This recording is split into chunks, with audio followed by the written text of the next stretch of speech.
Ma belle-fille m'a dit que je n'étais pas invitée. Puis le notaire a prononcé mon nom. Je me souviens de ce jour comme si mes mains tremblaient encore à chaque instant. C'était un matin gris, humide, de ceux où le ciel semble peser sur les épaules. Je m'étais levée tôt, comme d'habitude, et j'avais préparé mon café en silence, cherchant du réconfort dans le geste familier de tourner la cuillère contre la porcelaine. Pourtant, rien ne pouvait calmer la boule qui me serrait la poitrine. Car, vois-tu, la veille au soir, ma belle-fille m'avait appelée, une voix froide, tranchante, sans détour. Elle n'avait pas pris la peine de m'adresser une politesse, pas même un « bonsoir ». Elle avait lâché simplement « Tu n'as rien à faire ici, tu n'es pas invité ». Ces mots avaient claqué comme une gifle. J'étais restée muette, tenant le combiné contre mon oreille, le souffle coupé. Elle avait poursuivi, implacable. « Ce n'est plus ta famille ». Et puis, le silence. Elle avait raccroché, me laissant seule dans ma cuisine, face à ces mots qui s'incrustaient en moi comme des échardes. J'ai passé la nuit sans dormir. Chaque fois que je fermais les yeux, je revoyais le visage de mon fils, celui que j'avais porté, élevé, protégé. Lui qui m'avait tant promis, au fil des années, que jamais je ne serais laissée de côté. Mais ce n'était pas lui qui m'avait parlé hier soir. Non, c'était elle, sa femme. Et à travers sa voix, j'avais entendu toute la distance qu'il avait laissé grandir entre nous. Le lendemain, malgré tout, j'ai décidé de marcher jusqu'à l'église. C'était le mariage de ma petite fille, la chair de ma chair, ma douce Élodie, celle que j'avais bercée sur mes genoux. Comment aurais-je pu ne pas y aller? Comment aurais-je pu accepter qu'on m'efface de ce moment? Je suis arrivée tôt, vêtue de mon tailleur bleu marine, celui que j'avais soigneusement repassé, que je portais seulement pour les grandes occasions. Je tenais un petit sac où j'avais glissé une enveloppe, un billet, un mot tendre, une bénédiction de grand-mère. Mais devant l'entrée, à peine avais-je franchi le parvis que je l'ai vue. Ma belle-fille. Elle portait une robe élégante, ses cheveux relevés en un chignon strict, ses lèvres peintes d'un rouge sévère. Elle m'a aperçue, et son visage s'est fermé aussitôt. Elle s'est avancée vers moi d'un pas sec, et sans me saluer, elle m'a lancé « Je t'avais prévenu, tu ne viendras pas avec nous ». Son regard était dur, sans la moindre once de compassion. Autour de nous, quelques invités s'étaient arrêtés, intrigués. J'ai senti mes joues s'empourprer, mes mains trembler. Je voulais parler, protester, expliquer, mais ma gorge s'est serrée.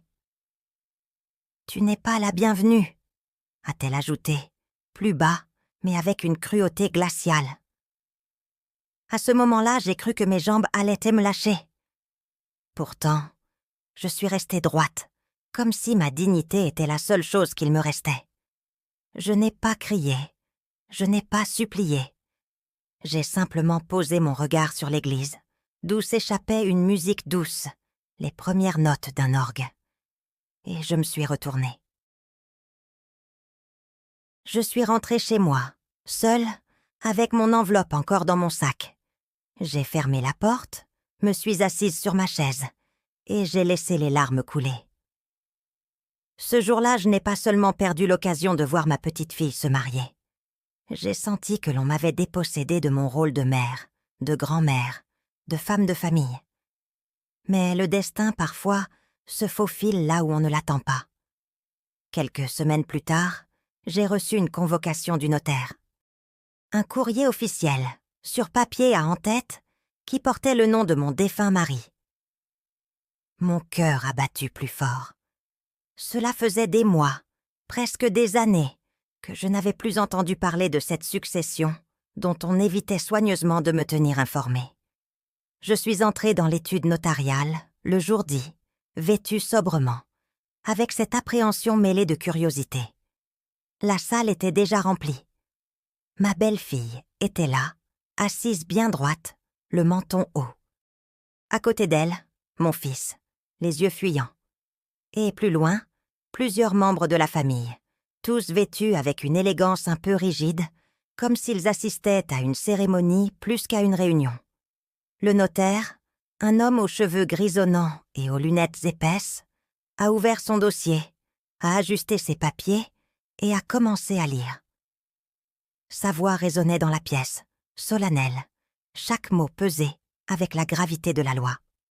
Je n'écoutais qu'à moitié, trop occupée à surveiller les regards qui se posaient sur moi, les sourires discrets, les murmures étouffés. J'étais, encore une fois, celle qu'on jugeait en silence, celle dont on espérait l'effacement. Et puis, soudain, j'ai entendu mon nom. Mon nom, prononcé avec clarté par le notaire, comme une lumière perçant la nuit. Tous les regards se sont tournés vers moi. Ma belle-fille a écarquillé les yeux. Mon fils a sursauté. Le notaire a répété, d'une voix assurée, « Madame, vous êtes expressément mentionnée dans le testament. » Mon cœur s'est emballé. Mes doigts se sont crispés sur le rebord de la chaise. Une chaleur étrange a envahi ma poitrine, comme une revanche silencieuse contre toutes les humiliations. Et dans le silence lourd qui a suivi, j'ai compris. Quelque chose d'inattendu allait être révélé. Le silence qui suivit la prononciation de mon nom résonne encore dans mes oreilles. C'était un silence pesant, presque irréel, comme si l'air lui-même s'était figé. On aurait pu entendre tomber une épingle sur la table du notaire. Je regardais droit devant moi, sans bouger, mais je sentais les regards se planter dans ma peau. Ma belle-fille, surtout, qui avait pâli, ses lèvres serrées à en blanchir. Elle, si sûre d'elle, si convaincue que j'étais déjà effacée de l'histoire familiale, venait de recevoir un premier coup de tonnerre.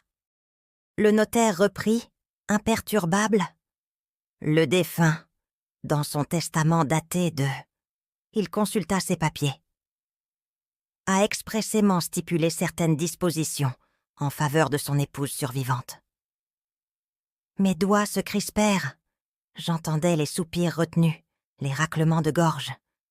Mon fils, lui, gardait les yeux fixés sur le sol, incapable de me regarder. Je me suis dit, à cet instant, que son silence me blessait bien plus que les piques venimeuses de sa femme.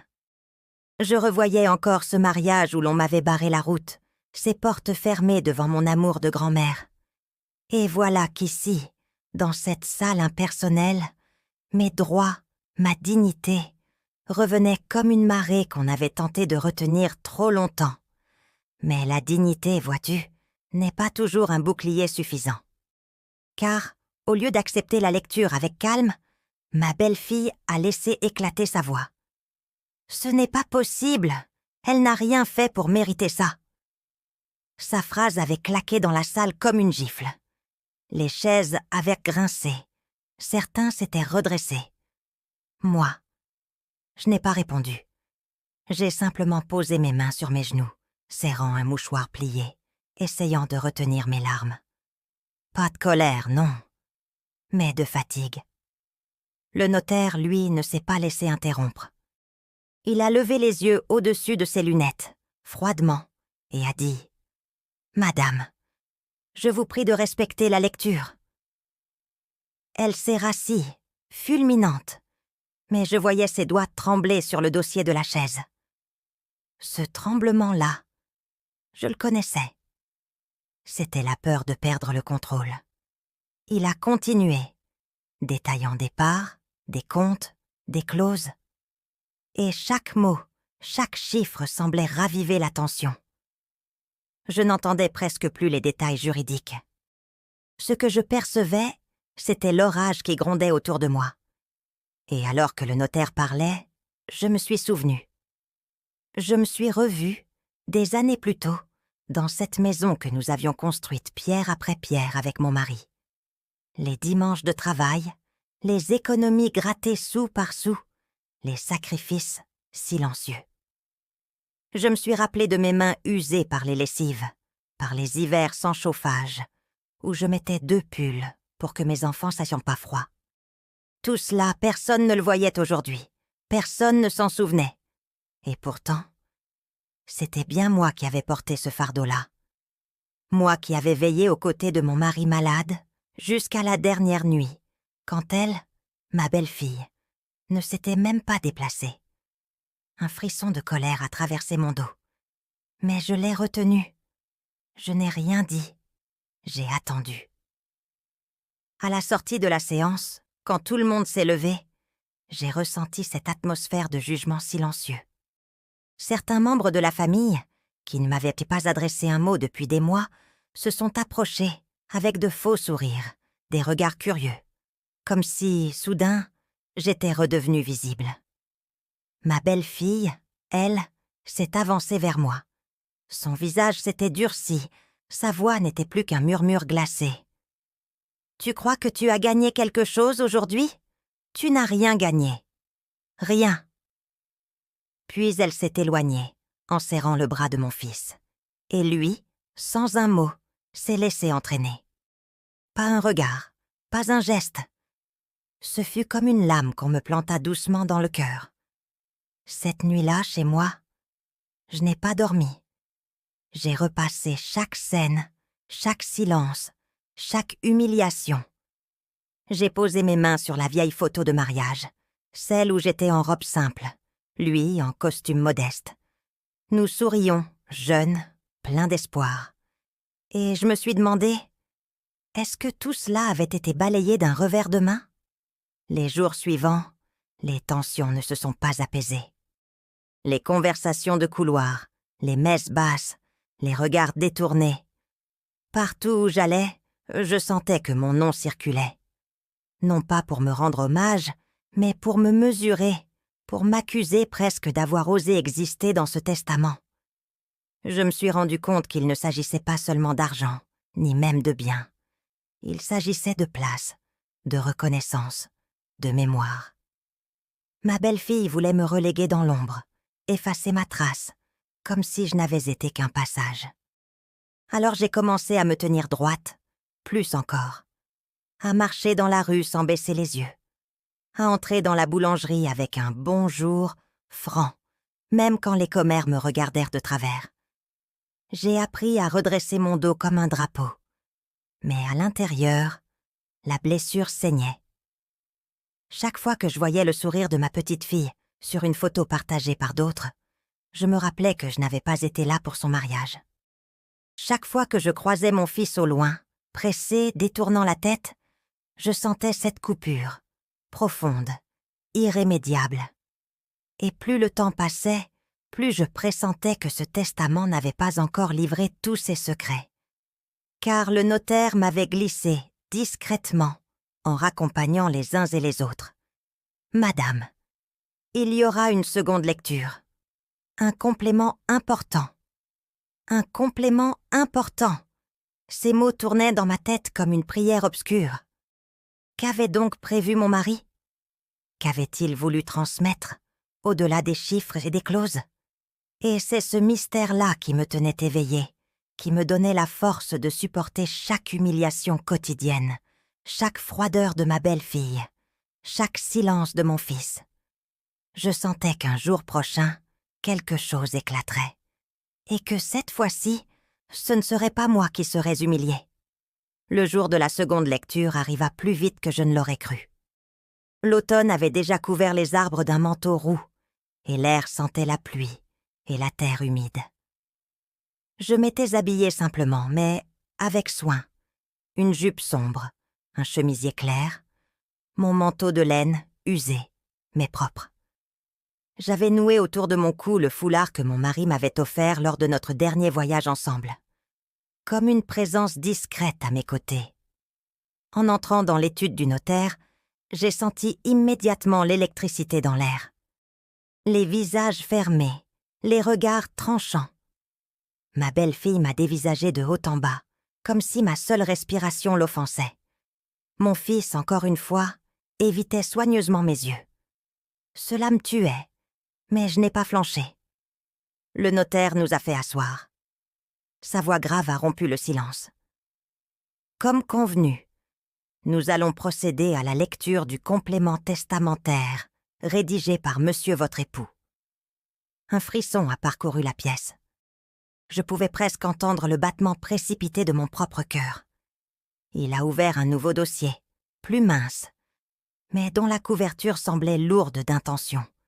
Ses lunettes glissaient un peu sur son nez. Il les remonta d'un geste précis. Puis, il commença. « Monsieur a souhaité apporter quelques précisions concernant la répartition de ses biens et, surtout, exprimer certaines volontés personnelles. » Tous les regards se sont braqués sur lui. J'ai senti ma belle-fille se raidir, prête à bondir. Il stipule ici de sa main « Je veux que ma femme, la mère de mes enfants, soit reconnue à sa juste place.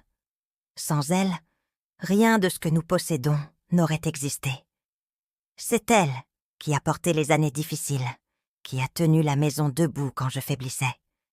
Je veux que son nom soit respecté, et je veux que sa voix compte. » Un silence, profond, coupant. Mes yeux se sont embués. Je n'entendais plus que cette phrase qui résonnait en moi comme un écho d'amour posthume. Lui, mon mari, m'avait vu. Lui, il n'avait pas oublié. Mais ce n'était pas tout. Le notaire a poursuivi, implacable. Concernant la maison familiale, il est précisé qu'elle revient en pleine propriété à son épouse. Ma belle-fille a sursauté. « Quoi ?» s'est-elle exclamée, sa voix déraillant. Le notaire a levé une main pour la calmer. Et il ajoute que les autres biens mobiliers seront partagés équitablement entre les enfants et les petits-enfants. Mais la maison restera le bien exclusif de sa femme. Un murmure a parcouru la salle. Certains hochaient la tête, d'autres échangèrent des regards incrédules. Moi, je restais immobile, les mains serrées sur mon sac. À l'intérieur, mon cœur battait comme un tambour. Ma belle-fille, rouge de colère, s'est tournée vers mon fils. « Tu ne peux pas laisser passer ça. » Mais il restait muet, la mâchoire crispée. Ses yeux brillaient d'un mélange de honte et de trouble. Alors elle s'est levée, a planté ses poings sur la table et a craché « Elle ne mérite pas ça, elle ne mérite rien, elle n'a jamais été qu'un poids. » Cette fois, je n'ai pas baissé les yeux. Je l'ai regardé droit dans le sien. Et pour la première fois depuis des années, j'ai parlé, d'une voix ferme, presque calme. « Sans moi, tu n'aurais jamais eu ce toit pour t'abriter, ni cette table autour de laquelle tu as mangé. C'est moi qui ai lavé, cuisiné, cousu, veillé. Ton confort d'aujourd'hui, je l'ai payé avec mes mains, mes nuits blanches et mes larmes. Alors oui, je mérite cette maison, parce que c'est moi qui l'ai bâtie, pierre après pierre, aux côtés de mon mari. » Un silence encore plus lourd s'est abattu. Même le notaire, qui d'ordinaire gardait une neutralité parfaite, a levé les yeux vers moi avec un léger signe d'approbation. Ma belle-fille est restée figée, les lèvres entr'ouvertes, incapable de répliquer. Ses yeux lançaient des éclairs, mais sa voix l'avait trahi. Et c'est alors que le notaire a sorti une dernière enveloppe, scellée, avec mon nom écrit dessus. Je l'ai reconnue aussitôt. C'était l'écriture de mon mari. Mes mains ont tremblé en la recevant. Je l'ai ouverte lentement, les larmes brouillant ma vue. À l'intérieur, une lettre, simple, sans détour. Je me souviens de chaque mot. Si un jour tu entends lire ces lignes, c'est que je ne suis plus là pour te défendre. Mais sache que j'ai toujours voulu que ta dignité soit entière. Tu as été le pilier de ma vie, et je veux que ceux qui tenteront de t'effacer sachent que sans toi, rien n'aurait tenu debout. Cette maison est ton refuge, ton royaume. Reste-y fier, et ne baisse jamais la tête devant ceux qui t'humilient. Mes larmes ont coulé librement. Toute la salle me regardait, mais je n'avais plus honte. Pour la première fois depuis longtemps, je me sentais vue, reconnue, aimée. La réaction a été immédiate. Un murmure d'assentiment a parcouru les rangs de la famille. Certains ont même baissé la tête, comme s'ils découvraient soudain une vérité qu'ils avaient toujours ignorée. Et mon fils, enfin, a levé les yeux vers moi. Des yeux brillants, pleins d'émotion. Ses lèvres ont tremblé comme s'il voulait parler, mais aucun son n'est sorti. Pourtant, ce regard-là, à cet instant, valait toutes les excuses du monde. Ma belle-fille, elle, fulminait. Elle s'est levée brusquement, son sac claquant contre la chaise. « C'est une mascarade !» a-t-elle lancé, avant de quitter la pièce d'un pas furieux.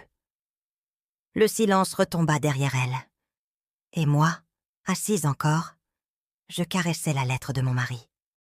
Dans ce geste, j'avais retrouvé non seulement ma dignité, mais aussi une forme de victoire silencieuse. Pas contre elle, non. Mais pour moi, pour ma mémoire, pour l'amour de toute une vie. Le notaire a clos le dossier, sa voix plus douce que la première fois. « Madame, votre mari a voulu que vous soyez protégée. Sa volonté est claire. Je suis sortie de l'étude ce jour-là, la tête haute, sous un ciel gris percé d'une lumière pâle. La pluie commençait à tomber, mais je n'ai pas ouvert mon parapluie. Je laissais les gouttes couler sur mon visage, comme pour laver des années de blessures. Et pourtant, au fond de moi, je savais, ce n'était pas la fin. Car si mon mari m'avait rendu justice, ma belle-fille, elle, n'allait pas en rester là. Je suis rentrée ce soir-là avec la lettre de mon mari serrée contre ma poitrine. En franchissant le seuil de la maison, j'ai eu l'impression d'y entrer autrement. Non plus comme une femme qui vivait dans les souvenirs, mais comme une gardienne à qui l'on venait de rendre son trône silencieux. Chaque mur, chaque fissure, chaque carreau semblait soudain reprendre sa place autour de moi, comme s'il me reconnaissait enfin. Je me suis assise dans le fauteuil du salon, celui où mon mari s'installait toujours pour lire son journal. J'ai fermé les yeux. Sa voix me revenait, ses éclats de rire, ses soupirs. Et surtout cette promesse qu'il avait tenue jusqu'au bout, protéger ma dignité. Pourtant, les jours suivants, l'air s'alourdit. Les rumeurs circulaient dans la famille. Les murmures atteignassant mes oreilles. Certains m'évitaient, d'autres me regardaient avec une curiosité malsaine. Comme si je n'étais plus seulement une grand-mère discrète, mais une sorte de symbole gênant, un rappel vivant que les choses ne s'étaient pas passées comme prévu. Ma belle-fille, elle, ne tarda pas à revenir à la charge. Un après-midi, alors que je balayais la terrasse, j'ai entendu sa voiture s'arrêter brutalement devant le portail. Elle en est sortie, talons claquant contre le gravier. Son visage était fermé, ses yeux sombres. « Tu crois que cette maison est à toi ?» me lança-t-elle sans même me saluer. « Tu crois que tu vas garder tout ça pour toi, vieille femme ?» Je suis restée droite, le balai encore dans ma main. Mon cœur battait vite, mais ma voix fut calme. « Je ne crois rien. Je sais ce qu'il a écrit. » Elle s'est approchée, si près que j'ai senti son parfum trop fort, presque agressif. « Tu ne viendras plus au repas de famille. Tu n'auras plus jamais de place à notre table. Tu comprends ?» Ces mots, je les avais déjà entendus sous d'autres formes. Mais cette fois, quelque chose en moi ne s'est pas effondré. Je l'ai regardée dans les yeux et j'ai simplement répondu « Ma place, ce n'est pas toi qui la décide. » Elle a blêmi, m'a lancé un dernier regard de mépris, puis a tourné les talons. Sa voiture a démarré en trombe, soulevant la poussière du chemin. Je suis restée immobile quelques minutes, le balai à la main, le vent léger soulevant mon foulard. J'ai compris alors que je n'avais plus besoin de lutter contre elle.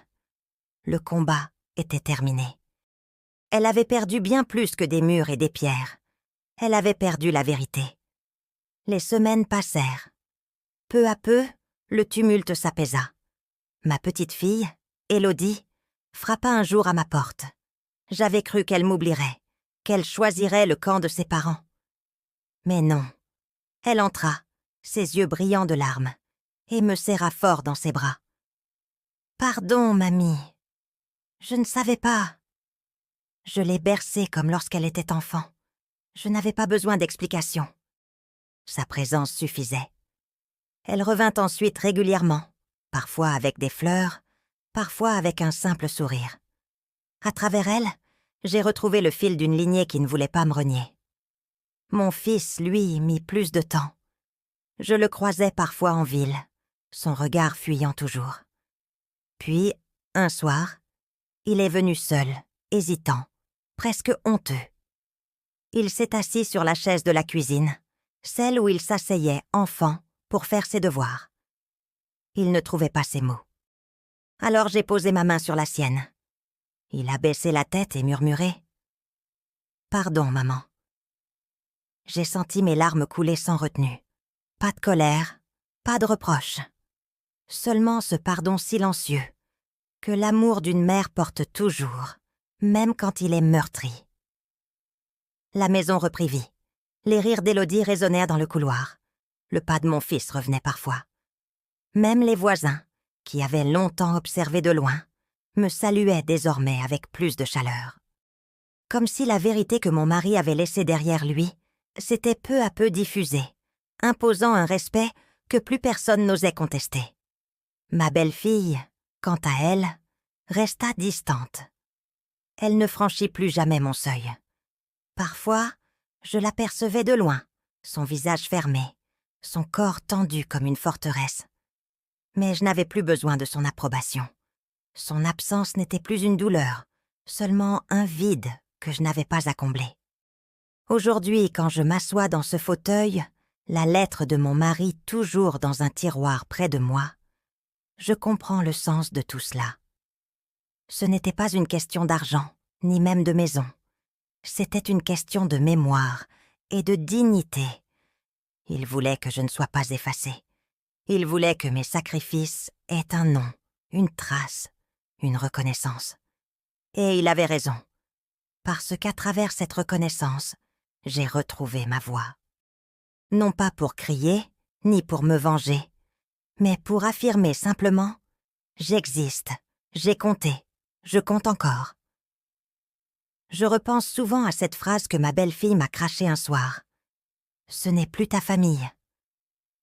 Elle croyait me blesser en disant cela, mais le temps m'a appris une chose. La famille, ce n'est pas seulement le sang ni les alliances, c'est l'amour qui reste, même quand tout vacille. Et cet amour-là, ni elle, ni personne, ne pourra jamais me l'arracher. Ma petite fille continue de venir. Elle m'a même demandé récemment de lui montrer les vieilles recettes de famille, celles que je notais sur des cahiers tachés de farine.